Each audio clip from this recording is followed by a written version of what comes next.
Telugu Desam party ప్రతిష్టాత్మకంగా నిర్వహించే మహానాడు పసుపు పండుగ సన్నాహక సమావేశానికి నేడు మంత్రులు, ఎమ్మెల్యేలు, ఎమ్మెల్సీలు హాజరై మహానాడుపై సమీక్ష నిర్వహించారు.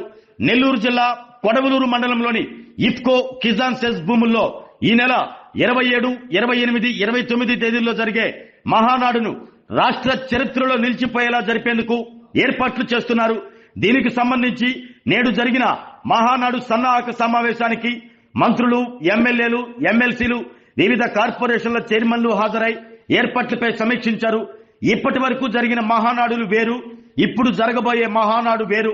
మంత్రి నారా లోకేష్ టీడీపీ జాతీయ వర్కింగ్ ప్రెసిడెంట్ గా బాధ్యతలు చేపట్టి మొట్టమొదటిసారిగా నిర్వహించే ఈ మహానాడును చరిత్రలో నిలిచిపోయేలా జరపాలని టీడీపీ శ్రేణులు దానికి తగినట్లుగా ఏర్పాట్లు చేస్తున్నారు. దేశంలోని ప్రముఖులను ఈ మహానాడు కార్యక్రమానికి వచ్చేలా ఏర్పాట్లు చేస్తున్నారు. భారీ స్థాయిలో ఈ మహానాడుకు టీడీపీ శ్రేణులు, కార్యకర్తలు హాజరు కానున్న నేపథ్యంలో ఎక్కడ ఎటువంటి ఇబ్బంది కలగకుండా ఉండేలా ఇప్పటికే మహానాడును నిర్వహించేందుకు 20 కమిటీలను ఏర్పాటు చేశారు.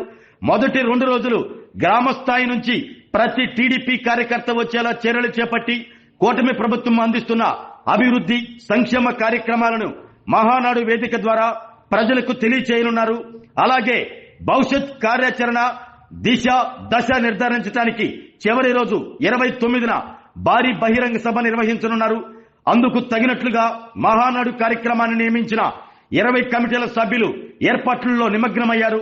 నా భూతో నా భవిష్యత్ అనే విధంగా ఇంతవరకు తెలుగుదేశం పార్టీ చరిత్రలో ఎప్పుడూ జరగని విధంగా ఈ కార్యక్రమాన్ని చిరస్థాయిగా టీడీపీ శ్రేణులు గుర్తు పెట్టుకునేలా చేయాలి అన్న సంకల్పంతో నెల్లూరు జిల్లా టీడీపీ నాయకులు తమ శక్తికి మించి పనిచేస్తున్నారు. నెల్లూరు జిల్లా అంటేనే ఒక ప్రత్యేకత ఉంటుంది. అన్ని ప్రత్యేకతలు కలబోసి ఈ మహానాడును నిర్వహిస్తామంటూ నెల్లూరు జిల్లా టీడీపీ నేతలు అంటున్నారు.